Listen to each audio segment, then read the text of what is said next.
Hadirin rahimakumullah, malam hari ini saya mengambil tema mengenai adab sholat di masjid, menanggapi dari pertanyaan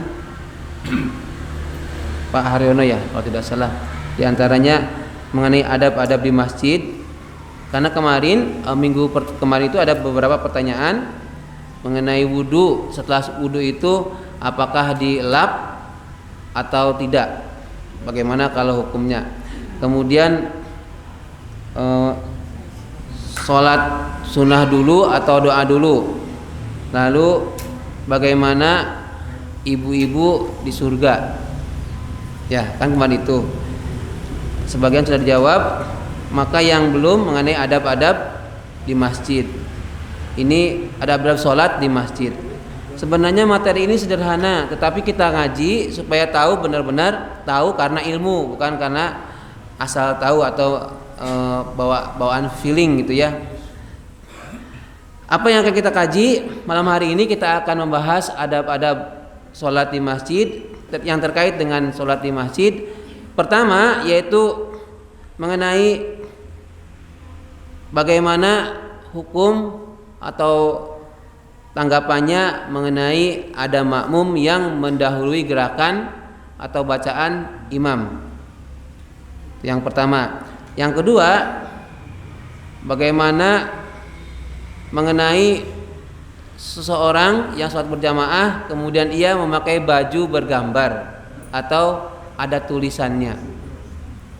Lalu yang ketiga, bagaimana ketika sholat sunnah lalu dikumandangkan iqomat.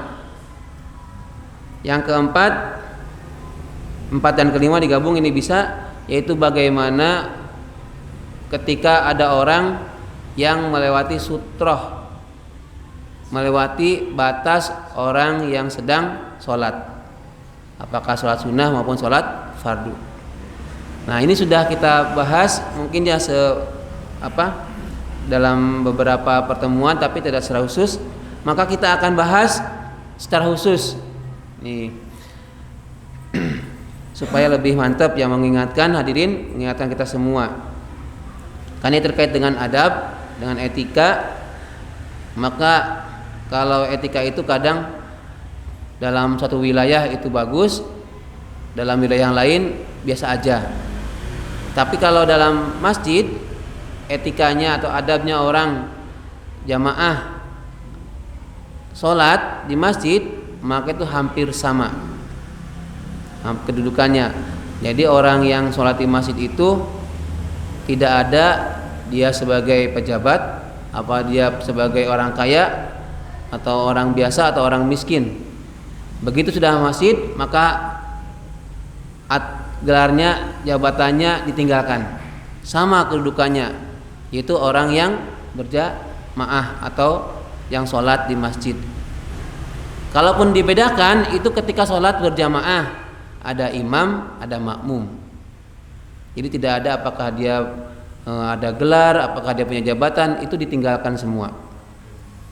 Jadi kalau ada misalnya ada pejabat diminta untuk di saf awal, itu adalah adabnya di luar masjid. Boleh saja disilahkan pejabat duduknya atau safnya di depan. Itu kalau di luar masjid. Kalau di masjid adalah siapa yang duluan datang. Nah, tetapi kita kan ada adab juga di masyarakat, dimasukkan ke masjid supaya sama-sama enak. Untuk tokoh-tokoh itu diperkenankan untuk di depan. Tapi jangan sampai yang pejabatnya maksa pengen di saf awal, padahal datanya lebih akhir. Didahului oleh yang duluan. Siapa yang duluan maka dia berhak untuk di saf awal. Nanti ada batasan lagi. Bagaimana kalau yang orang biasa atau anak kecil? Nah, kalau ada anak kecil dianjurkan oleh yang dewasa, yang sudah tua, supaya apa? Si anak kecil itu tidak di saf awal. Diberikan kesempatan di saf kedua, ketiga atau dan seterusnya. Bagusnya lagi adalah di belakang. Ya, karena aturannya yang di belakang persis imam itu adalah orang-orang yang lebih baik dalam hal agamanya, lebih baik dalam hal bacaannya. Jaga-jaga seandainya imam ada batal, ada kesalahan, itu bisa segera digantikan atau dibetulkan kalau ada yang salah. Ini alhamdulillah saya melihat ada 2 anak kecil ya, tapi sudah kelas 6, jadi mungkin termasuknya remaja. Mudah-mudahan nanti ada tambah lagi. Nah, perlu apresiasi Bapak Ibu. Ini namanya Ikhwan, sampingnya Ikhwan saya belum kenal. Siapa ini? Perumahan juga? Bukan? Orang sini? Hah? Oh, saudaranya. Oh iya. Nanti ngajak saudara yang lain ya ke masjid di ya BMW itu ya. Ini mudah-mudahan nanti ada bertambah lagi. Karena gini Bapak-bapak, kan dulu pernah saya sampaikan, hari ini kita masih bisa berkumpul di masjid ini masih bisa diisi oleh kita. Kan di sini saya 40. Nah, yang paling muda mungkin ya 41, 42, hampir 42. Yang lainnya kan di atas. Nah, belum tentu dalam waktu 5 tahun 10 tahun yang akan datang itu masih ada orang-orang yang dewasa, orang-orang yang sudah sepuh itu mau ke masjid. Kalau remaja sekarang itu tidak dibiasakan ke masjid. Jadi keprihatinan kita itu adalah jangan-jangan, kekhawatiran kita, jangan-jangan masjid yang kita bangun, yang kita sudah setting sedemikian rupa, malah nanti itu tidak rame, tidak diisi oleh warga sendiri. Bisa jadi dikuasai orang lain, pihak lain. Ini perlu dipikirkan Bapak, Ibu-ibu ya. Sehingga apa? Diajak putra-putri kita, menantunya diajak ke sini, tetangganya diajak ke masjid. Terutama untuk memenuhi sholat fardu, sholat yang 5 waktu itu biarkan di masjid, ajak ke masjid. Nggih. Baik. Nah, terima kasih ya. Itu namanya Mas Ikhwan. Yang pertama mendahului imam. Maksudnya ada gerakan makmum yang dia itu dilakukan sebelum imam. Saya mengutip dari beberapa hadis mengenai larangannya. Makmum itu, ini salah satu adab sholat di masjid, makmum tidak boleh mendahului gerakan atau bacaan imam. Takbiratul ihram apalagi.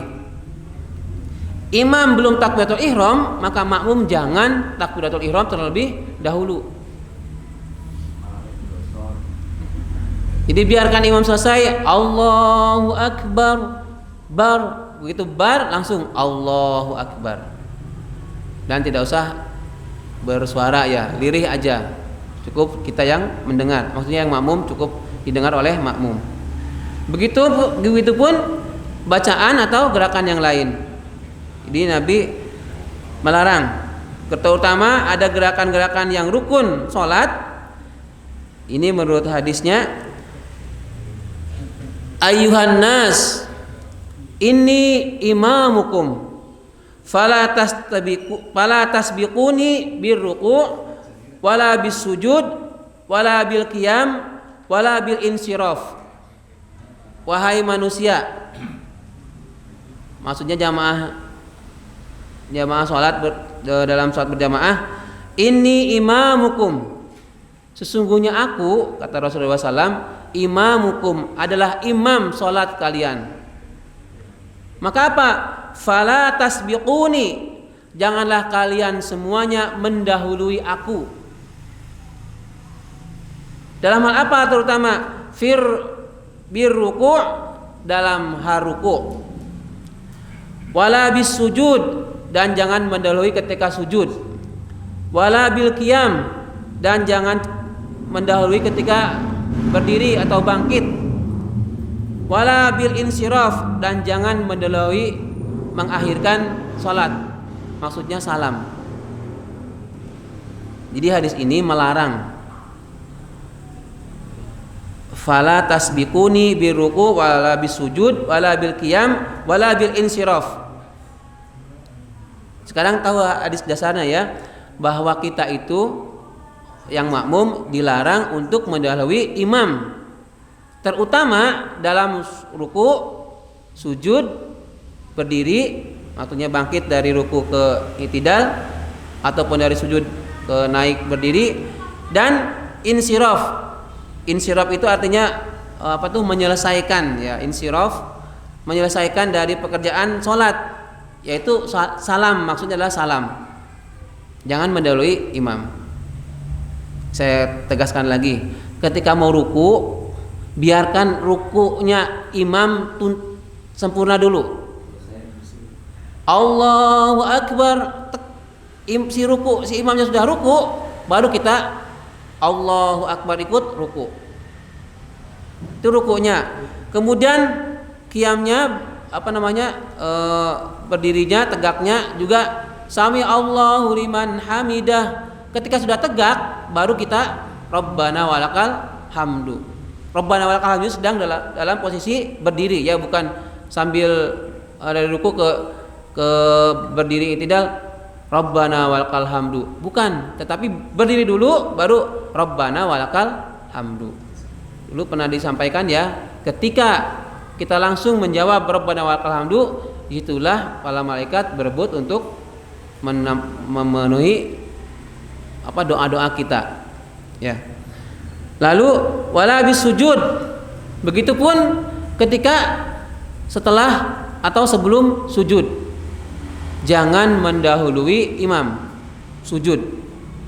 Imamnya belum sujud, jangan mendahului. Jangan mendahului imam sujud.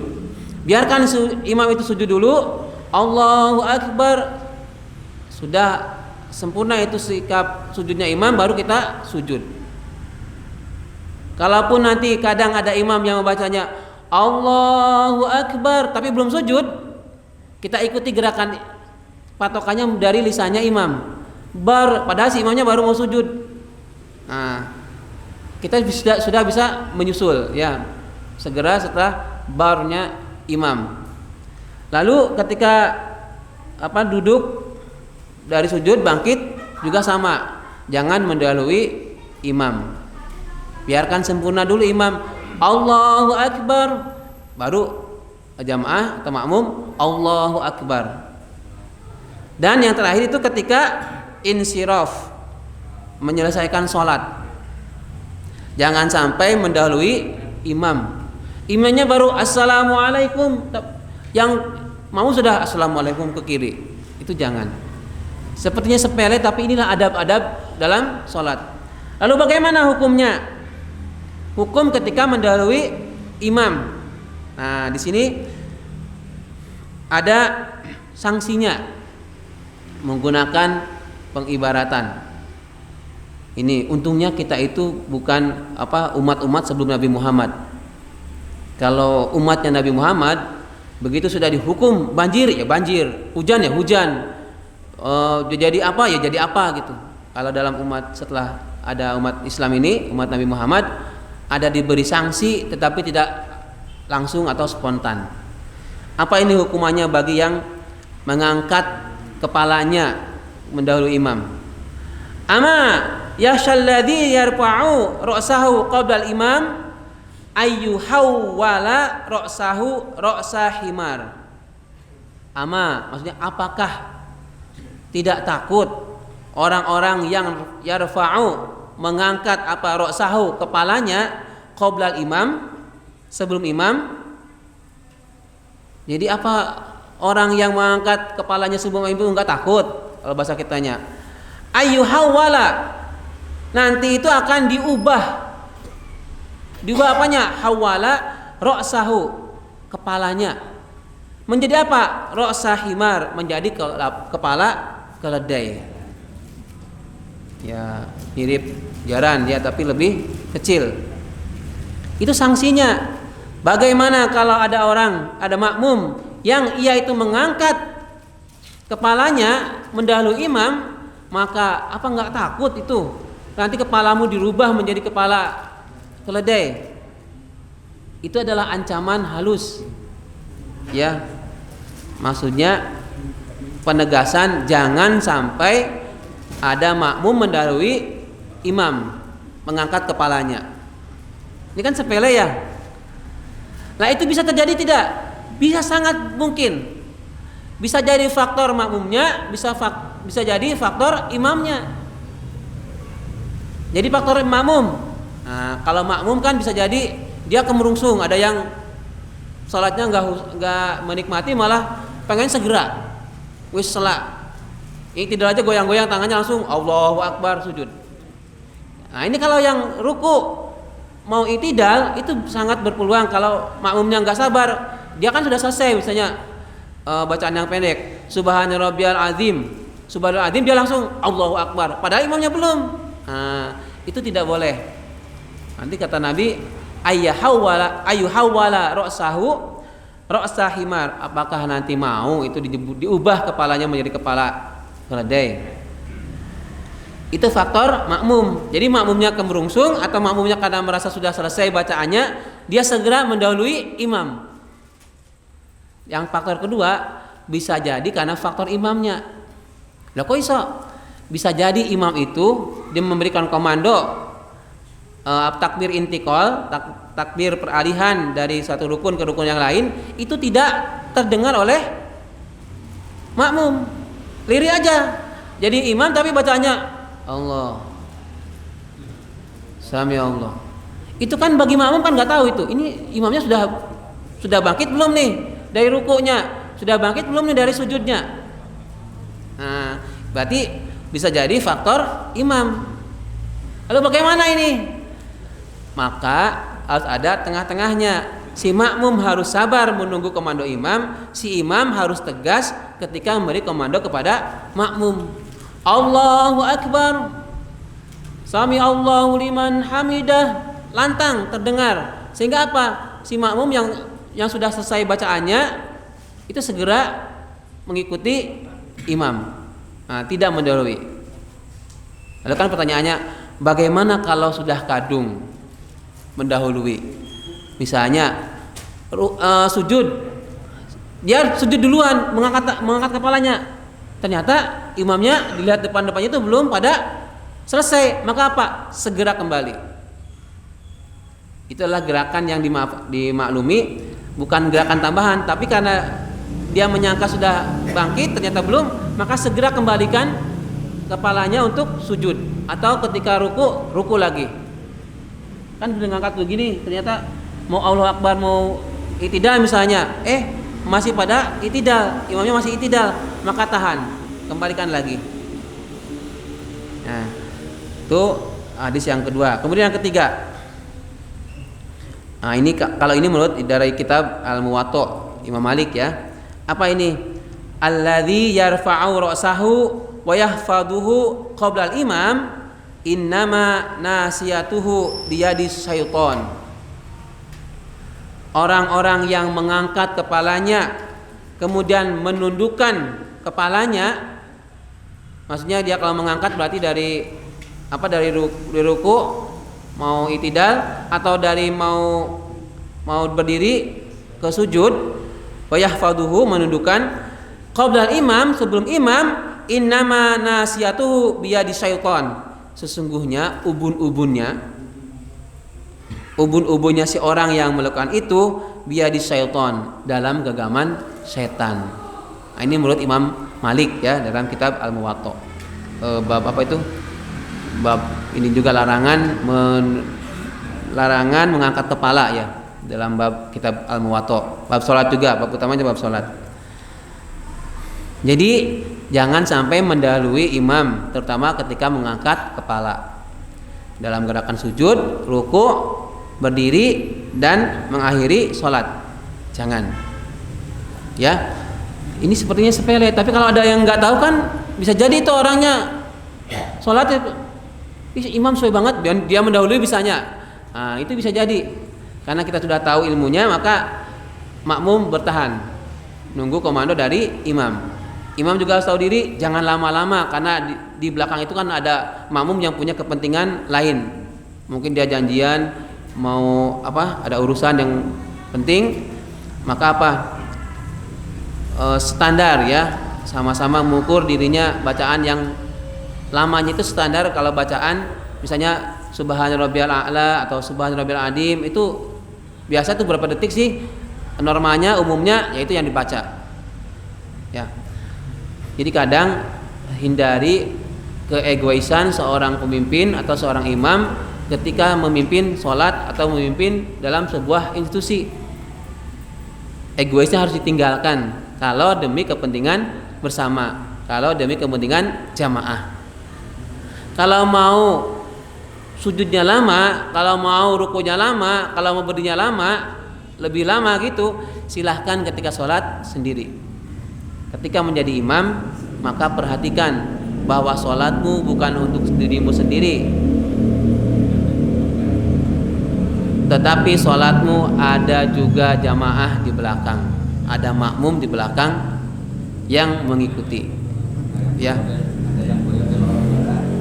ada yang terbasar penyakit, misalnya boyo eloro, misalnya sikile keju dan lain-lain ya. Berikutnya yang kedua, bagaimana ketika sholat sunnah lalu berdikumandangkan qomat. Ini jelas dalam hadis riwayat Muslim. Idza uqimatis sholat fala sholata illa maktubah. Apabila didirikan sholat, makanya dibacakan iqamah sholat, fala sholata, maka janganlah sholat illa maktubah, kecuali sholat wajib. Jadi ketika bapak-bapak atau ibu jamaah hadirin rahimakumullah sedang sholat sunnah misalnya sedang sujud terakhir, pas sujud terakhir itu atau Bilal atau muadzin sudah Allahu Akbar, maka hentikan. Tapi ketika tahiyat, sekiranya bacaan tahiyat dan bacaan lafal qomat itu sama, maka selesaikan. Ketika berdiri, apalagi sedang berdiri, Allahu Akbar dari ruku mau ke i'tidal, sami Allah liman hamidah, ini muadzin Allahu Akbar qomat gitu ya, maka hentikan sudah, bersiap untuk sholat fardu. Jadi dihentikan, dan jangan sampai jangan egois lah, ini nanggung masih 1 rakaat lagi, orang apa ketinggalan jamaah kan nanti bisa nyusul. Jangan, malah itu melanggar dari hadisnya Rasul, idza uqimatis shalah fala sholata illa maktubah. Ini misalnya, ini dipraktikkan sebentar ya. Ini sedang sholat sunnah dari ruku, sami Allahu liman hamidah, Allahu Akbar gitu. Qomat, maka ya sudah, kita gerak-gerakan yang kira-kira itu membatalkan gerakan sholat. Jangan ditunggu sampai selesai, ngeteni sampai la ilaha illallah terus Allahu Akbar sujud, jangan. Malah atau dipersingkat, dipercepat, jangan. Stop. Lebih baik hentikan sholat sunnahnya. Ini tidak boleh. Pahalanya Pak, mulai saya dengar biarpun itu nggak selesai, katanya pahalanya sama dengan yang sudah selesai, katanya begitu. Kalau sholat sunnah atau sholat apa ini? Sholat sunnah tadi itu, begitu qomat itu, dihentikan, katanya sama pahalanya sama dengan yang sudah selesai, katanya. Saya belum mendapati kalau sholat sunnah belum selesai kemudian sama dengan yang sudah selesai. Tapi yang ya kalau hitung-hitungan dagangnya itu kan kalau belum utuh berarti kan separuh gitu ya, atau baru dari 2 rakaat baru sampai sujud berarti ya 1/4 misalnya ya, enggak ya. Yang jelas ini hadisnya adalah apabila sudah dikumandangkan dikumandangkan qomat ketika sholat sunnah, hentikan sholat sunnahnya, berhenti lalu bersiap untuk sholat fardu.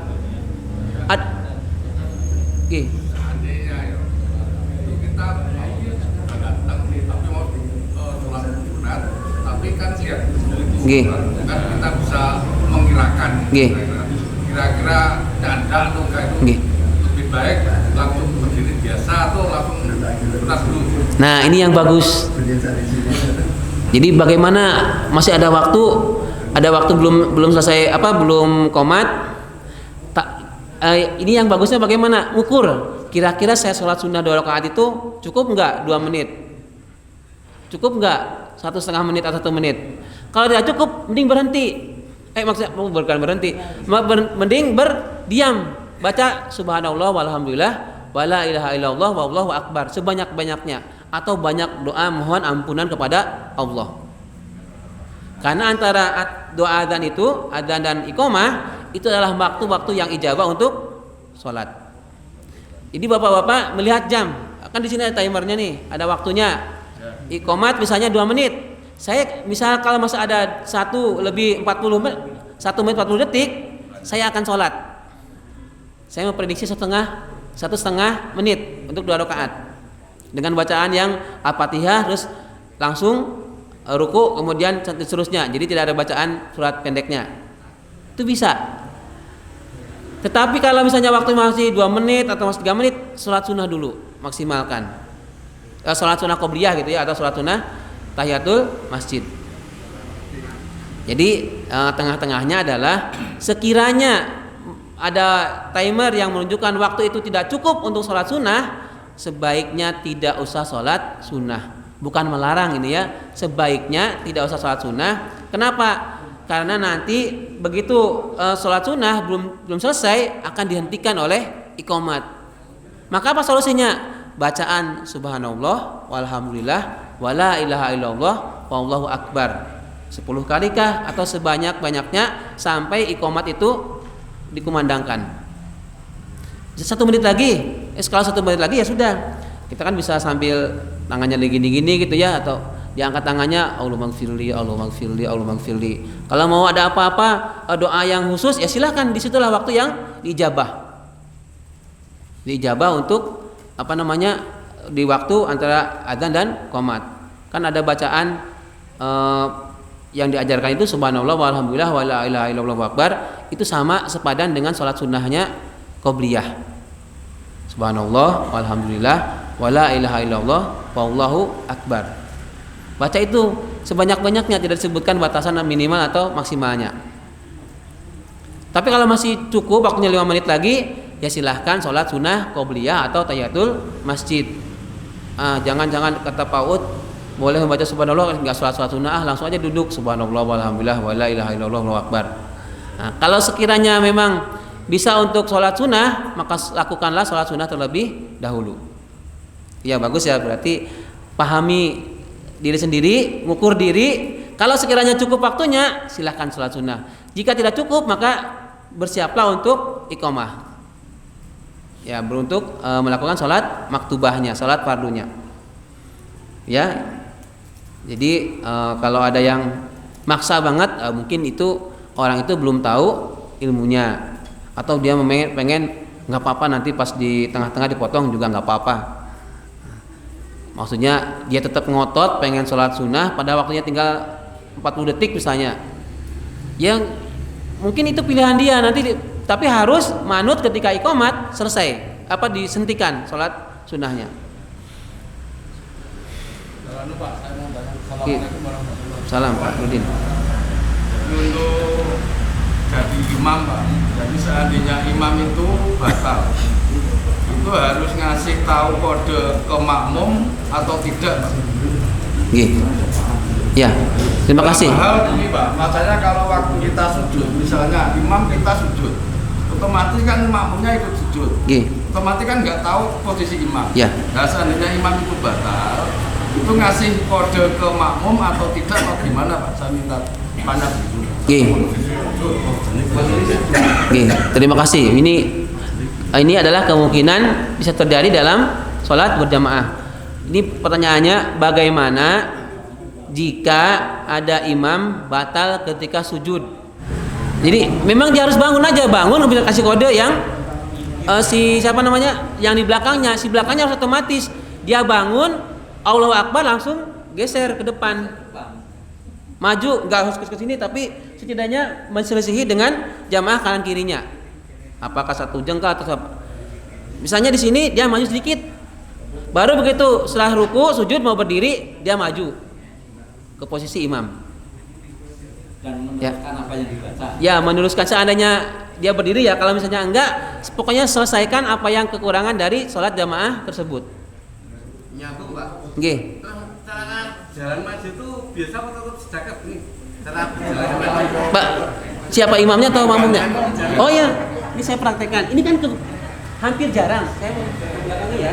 Ini maksudnya itu kiblatnya. Di sini, kemudian dikode sama imam yang batal. Apakah tangannya kah, apa kepalanya? Maka apa? Selesaikan ya. Kan pakai dulu ya. Misalkan duduk. Allahu Akbar. Ini kalau duduk di antara dua, sujud. Kemudian Allah sujud biasa lagi. Allahu Akbar. Lalu berdiri. Allahu Akbar. Berdiri. Nanti kan tempat yang sana jalan. Pasti gitu. Nah, ini jarang kemungkinannya ya, jarang terjadi. Tetapi bisa jadi. Sebentar lagi Pak. Nggih. Nanti keluarnya imam itu melalui sini. Nah, Nanti jadi jangan nggih. pertanyaan. Ya. Memang ini kaitannya dengan ya. Makanya kalau yang masjid itu didesain untuk ada peluang imam batal, maka di sebelah sini atau sebelah sini itu ada pintu keluar. Ya, jadi bukan ruangan untuk sauna saja, tapi memang ada pintu yang jika itu emergency exit ya, seandainya si imam itu batal, maka dia akan ke sana. Apakah dia mau diam dulu sampai selesai atau memang kalau bisa tembus ke sana untuk wudu, silahkan untuk wudu. Masjid ya, apa itu Muslim Pancasila, amal bakti Muslim Pancasila ya, itu didesain itu zaman Soeharto.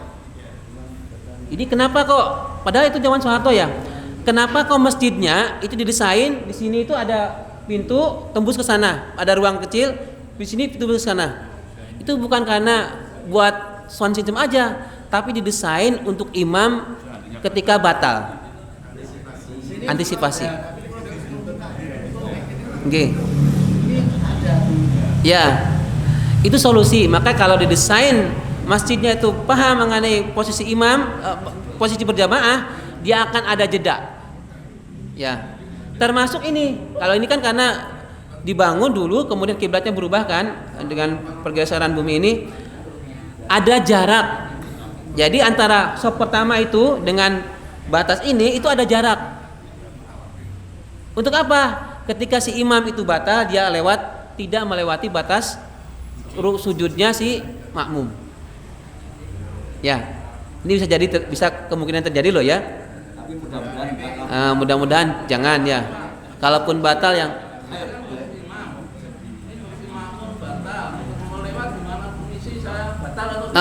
diam. Sampai selesai. Kalau misalnya karena ini malah dialog ya. Permisi saya mau lewat, kenapa? Batal. Oh apa? Itu malah ngobrol ya, batal semua nantinya. Jadi ya bagus. Bagaimana kalau makmumnya batal? Sekiranya ada ruang antara sop 1 dengan sop 2 untuk lewat, maka silahkan lewat. Jika tidak, diam. Lu nanti memutus sop? Tidak. Karena dia posisinya awalnya itu adalah jamaah, lalu dia batal. Ya diam. Hadisian Pak. Nggih. Ada kasus itu masalah yang batal. Sudah jamaah yang batal mungkin di daerah sini. Iya. Tapi lewat di depan saya pas masih rakaat kedua ya. Berdiri. Masih berdiri rakaat kedua itu dari sini sampai lurus sampai si Haris itu sampai gini-gini itu. Itu tapi tetap lurus. Kok bisa ya? Padahal kalau ke sana kan menyempit, sebetulnya kan dia ke belakang lalu ke depannya ke sana kan lebih enak gitu. Enggak ke belakang tapi malah kalau ke belakang kan cuma mungkin udah tahu ya yang jamaah ini kalau itu batal ngasih jalan. Itu enggak, jadi menurut gini. Jadi sampai gini-gini itu mampu. Kalau tangan gini dia pernah menjemurul gitu. Oke. Ya kita beri apresiasi kepada makmum itu. Jadi ada dua ya. Satu sisi makmum itu bagus, yang kedua juga kurang bagus. Bagusnya apa? Dia tidak melanjutkan sholat karena dia batal. Itu udah bagus itu. Ya, dia poin bagus itu. Jadi dia tahu diri sudah batal, tidak melanjutkan sholatnya, itu udah bagus. Sayangnya kebagusan itu disusuri dengan yang tidak baik. Yaitu apa? Sonong boy. Ya. Inilah pentingnya belajar bersama-sama. Posisi kita itu posisi makmum bisa jadi batal, di tengah-tengah bagaimana? Diam. Kalau seandainya ada jeda ini kan kalau ini mungkin ngepas ya. Seandainya ada jeda, misalnya ada satu kira-kira bisa lewat, maka bisa lewat. Kalau misalnya gini, lagi begini, gini, itu masih ada jeda, ada gitu ya. Tani mas salah aman. Nah, repotnya kalau dia begini malah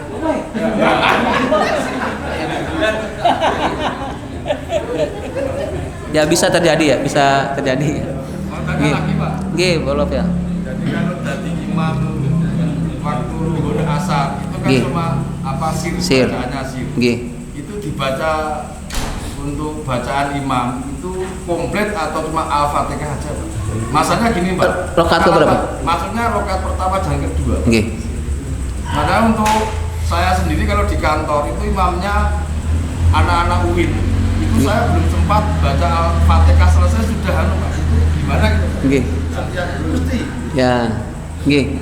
Bagaimana kalau jadi imam, apakah bacaan setelah Al-Fatihahnya lengkap atau setelah bacaan Al-Fatihah disusul dengan surat atau ayat? Rakaat pertama kedua dibaca meskipun hanya satu ayat. Satu ayat loh ya, bukan setengah ayat. Jadi dibaca rakaat satu dan rakaat kedua. Rakaat ketiga, rakaat keempat tidak usah. Jadi hanya cukup Al-Fatihah. Lalu ada kasus menjadi imam, jadi makmum, ada imam cepat banget. Nggak sempat baca al-fatihah. Bisanya belum sempat Al-Fatihah udah cepet.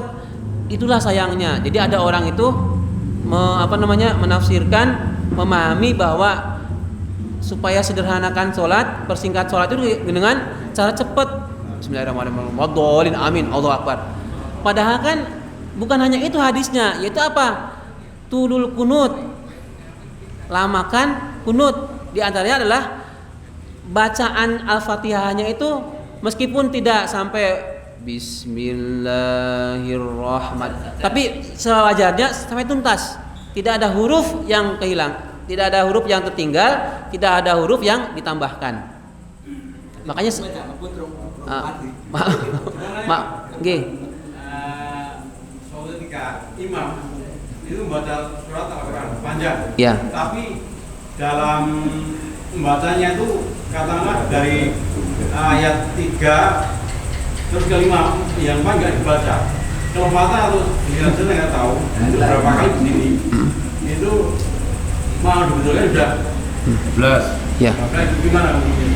Salatnya tetap sah. Salatnya tetap sah kalau ketinggalan bacaan bukan Al-Fatihah. Misalnya saya baca ara'aitallazi yukadzu biddin, misalnya fawailul lil musallin, sudah diingatkan sama makmum. Tetap alladzina hum an sholatim sahun, malah lanjutin. Tetap salatnya tetap sah. Tapi sebaiknya besok setelah salat diingatkan, imam tadi itu jenengan salah, salahnya ini supaya tidak terulang. Ya. Itu jamnya mati ya, saya itu nggih. Ini 19:15, ini udah waktunya. Ya. Iya. Kemudian yang melewati orang sholat sekalian ini. Melewati orang sholat ini ada hukumannya ya pemirsa. Jadi lau ya'lamul maru baina yaday musalli madza alaihi minal ismi lakana ayyaqifa arba'ina khairan lahu min ayyamurra baina yaday. Lias. Jadi ada seandainya